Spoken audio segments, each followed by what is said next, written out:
Munaniona vizuri? Munaniona vizuri? Mimi ndio Sifuna.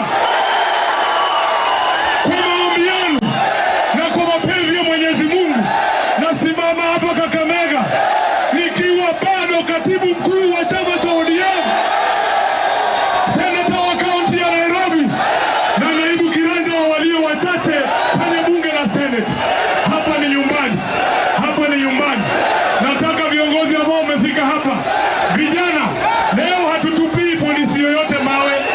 Wacha watupe tear gas, tunazima kama bangi ya jana na mkutano unaendelea.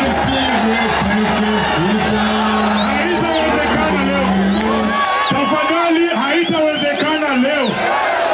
Msitupie polisi yoyote mawe. Wachaneni na yeye. Tafadhali naomba muachane na yeye.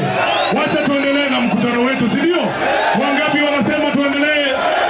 Wangapi wanasema tuendelee?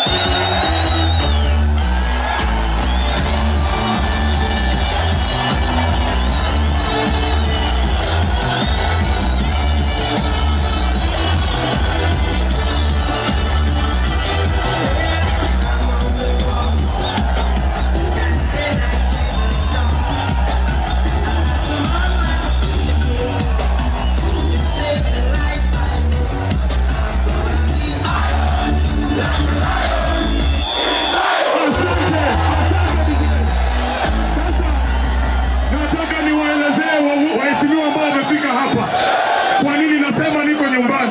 Tafadhali wachana na polisi. Tafadhali wachana na polisi. Wacheni kutupa mawe. Hata hao wametutupia tear gas, tunawapenda. Nataka niwaelezee kwa nini nasema hapa ni nyumbani. Hapa nyuma yangu ni shule ya Kakamega Township Primary School. Hapo ndio mahali mimi nimesomea. Hapo ndio nimefanya KCPE. Hapo mbele kwa upande wangu wa kushoto ndio nyumba ambayo nilikuwa naishi mimi. Pale mbele kulikuwa na baa moja ilikuwa inaitwa Popin Bar. Mnakumbuka Popin? Mnakumbuka Popin? Saa ingine mzee ameingia hapo kunywa moja, mgeni anakuja nyumbani, baada yake kutuma uite mzee, lazima uingie polepole, unaanza kuta amekaribia waiter. Mnakumbuka Popin? Pale nyuma kabisa kulikuwa na mahali ya kuona sinema za Kihindi. Hapa kwa hii kiwanja ndio tulikuwa tunaletewa sinema ya bure. Walikuwa wanatuonyesha James Bond kwa hii kiwanja. The Spy Who Loved Me niliona kwa hii kiwanja. Niliona Rocky kwa hii kiwanja. Kwa hivyo niko nyumbani, siko nyumbani. Hapa ni wapi? Hapa ni wapi? Na nyinyi ni kina nani? Nyinyi ni nani? Nataka mseme wasikie nyinyi ni kina nani. Walisema hatuingii hapa. Wametutisha mpaka wanatufuata, wanatuandama kama wanyama. Nataka niseme mambo mawili.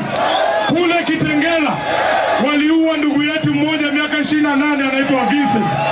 Nataka DJ kwa heshima ya huyo